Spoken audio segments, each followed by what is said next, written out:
seems to be the same every year. We get all the excitement of E3 in June, followed by a weird lull in July and August, while we wait for the year's biggest games to release in autumn and winter, before repeating the cycle again the following year. Chatting to Javier on the PlayStation Pod last week, as well as all the other guys here at Respawning, it became obvious that I'm not the only person using this time to go back and play games I've missed, rather than going out and enjoying the hot weather. With this in mind, I thought I'd take this time to suggest 5 games that may have passed you by that you should use this free time to go back and discover. I think I may be able to finish it. You seem off to a good start, Magister. Let's start with Assassin's Creed Odyssey. Okay, here's the only game on this list that I haven't played myself.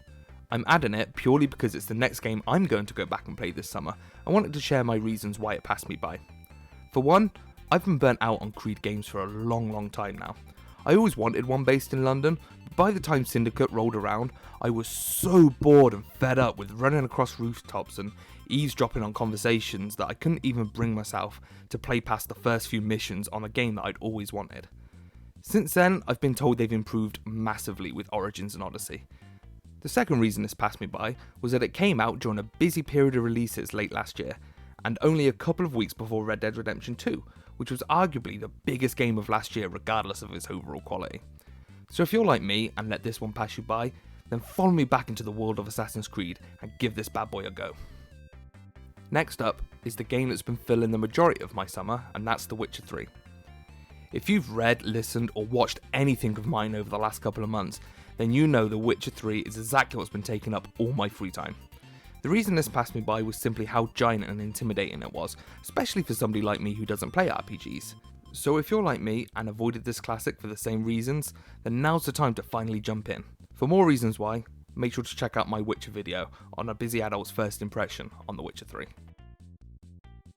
Next up on my list is A Plague Tale: Innocence.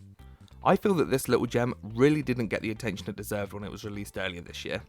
The only issue with the 2 games I've already mentioned is that they're big old commitments.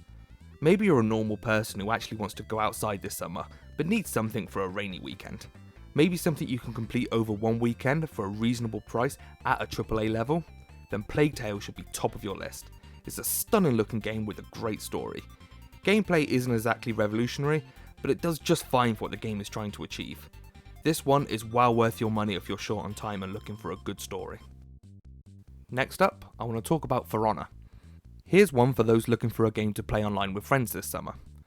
Fingers crossed you and your buddies picked this game up when it was free on PS Plus. If not, I'm sure it's available for a decent price somewhere given the time it's been out. When For Honor was first released, it seemed to pass by completely unnoticed. Now, some 2 years later, it's become a go-to for pretty much everyone here at Respawning.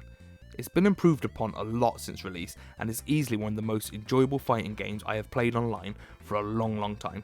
It's easily accessible and guaranteed to both start and end friendships. Don't be a fool, bring your mate and give For Honor a go this summer. The last game on my list of things to play this summer is The Last of Us. Because it's me and I can't do a list without putting The Last of Us in it. In case you've been frozen in time Captain America style for the last few years, then you know that Last of Us Part 2 is on the horizon.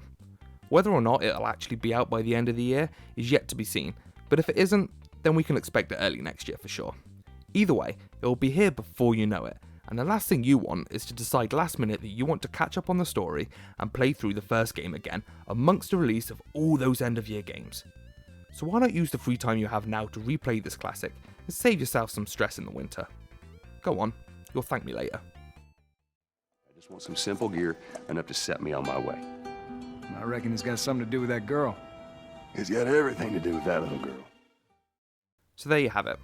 5 games to play during a barren summer of game releases. Do you have any better suggestions? Let me know in the comments below. Also, if you've enjoyed this video, make sure to check out our other videos on our YouTube channel.